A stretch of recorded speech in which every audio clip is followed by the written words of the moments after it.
Assalamualaikum warahmatullahi wabarakatuh.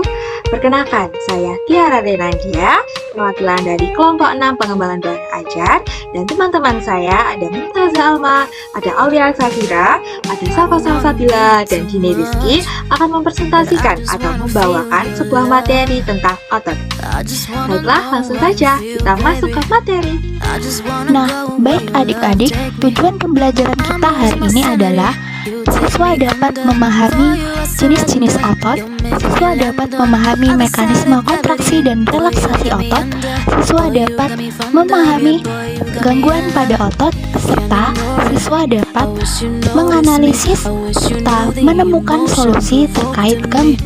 Nah, baik, sebelum kita mempelajari lebih dalam mengenai otot, kita harus tahu dulu nih mengenai apa itu jaringan.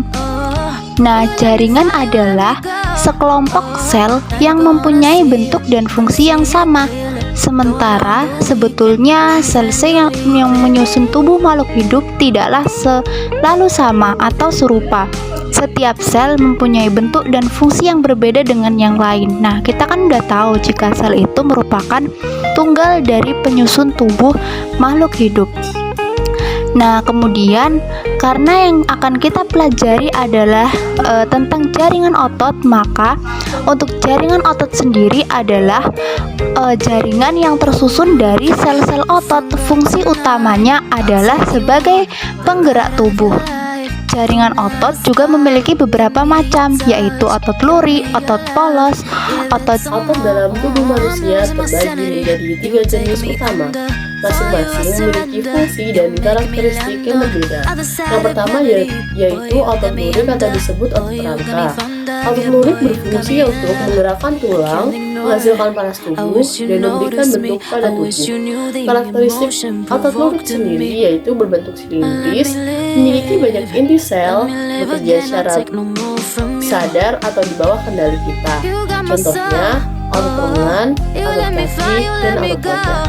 Yang kedua yaitu otot polos. Otot polos berfungsi untuk menggerakkan organ dalam tubuh secara otomatis.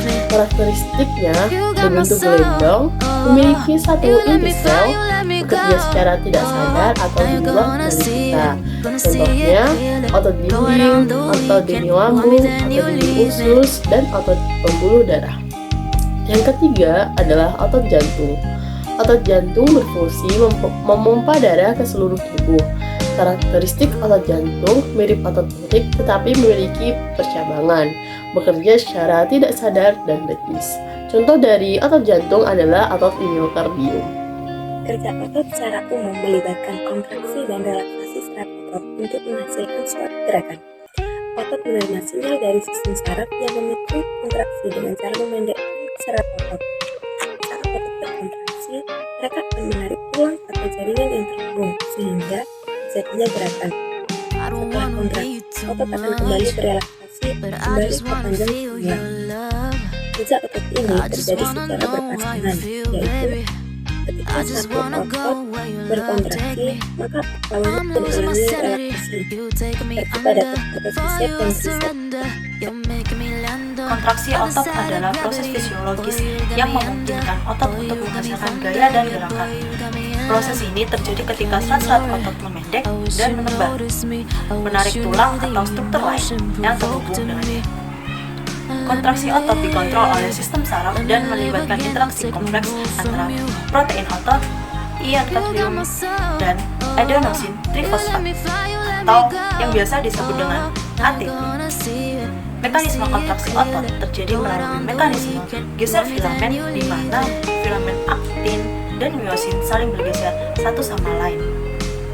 Ada 2 jenis utama kontraksi otot, yaitu kontraksi isotonik dan kontraksi isometrik. Faktor yang mempengaruhi kontraksi otot yaitu jumlah serat otot yang diaktifkan, frekuensi rangsangan, panjang awal otot, temperatur, dan ketersediaan ATP. Relaksasi otot. Relaksasi otot adalah proses di mana otot-otot tubuh beralih dari kondisi tegang atau kontraksi menjadi keadaan yang lebih rileks dan tenang. Proses ini melibatkan pelepasan ketegangan pada serat-serat otot setelah mereka berkontraksi selama aktivitas fisik atau karena stres. Gangguan pada otot dapat disebabkan oleh berbagai faktor, seperti cedera, penyakit, atau kondisi medis lainnya. Berikut beberapa gangguan otot yang umum terjadi. Yang pertama yaitu kram otot. Kram otot adalah kontraksi otot yang tiba-tiba dan tidak terkendali. Yang kedua ada kesleo, yaitu peregangan atau lobekan pada ligamen yang menghubungkan tulang dengan tulang. Yang ketiga ada atrofi otot atau penurunan massa otot akibat kurang digunakan atau penyakit.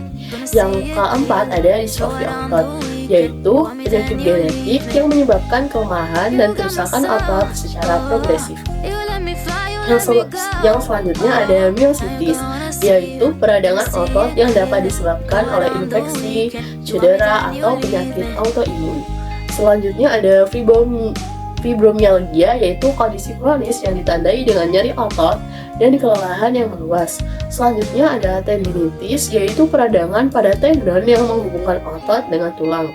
Dan terakhir adalah polio, yaitu penyakit menular yang dapat menyebabkan kelumpuhan otot. Ketika kita bergerak, seperti berlari, mengambil sendok, atau memeragakan biaragawan, kita menggunakan otot. Otot bekerja dengan cara kontraksi dan relaksasi. Mari kita lihat lebih dekat lagi cara kerja otot tersebut. Otot terdiri dari serat-serat otot yang tersusun atas banyak miofibril. Miofibril ini mengandung unit kontraktil yang disebut sarkomer, yang di dalamnya terdapat dua filamen, yaitu filamen tebal dan filamen tipis. Filamen tebal tersusun atas protein miosin yang garis tengahnya disebut dengan garis M.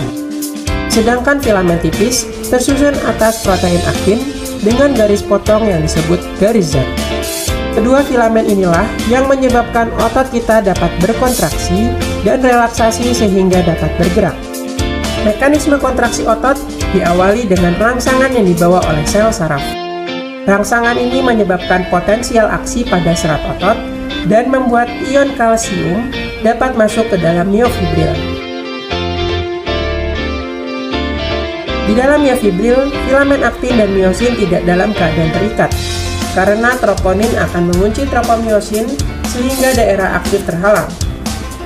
Keadaan ini disebut dengan relaksasi, di mana sarkomer tidak melakukan pemendekan. Ketika ion kalsium yang masuk tadi terikat pada aktin, troponin akan merubah bentuk tropomiosin sehingga membuka daerah aktif dan miosin dapat terikat pada aktin. ATP akan berikatan dengan kepala miosin dan kepala tersebut akan berputar sehingga aktin bergerak mendekati pusat sarkomer atau garis M. ATP kemudian pecah menjadi ADP dan P. Setelah itu, ATP yang baru akan berikatan kembali dengan kepala miosin dan menyebabkan kepala miosin kembali menarik aktin ke pusat sarkomer atau garis M. Dengan begitu, sarkomer akan memendek dan disebut sebagai kontraksi. Unit-unit sarkomer pada serat otot akan memendek bersama sehingga dapat menarik rangka dan menciptakan suatu gerak.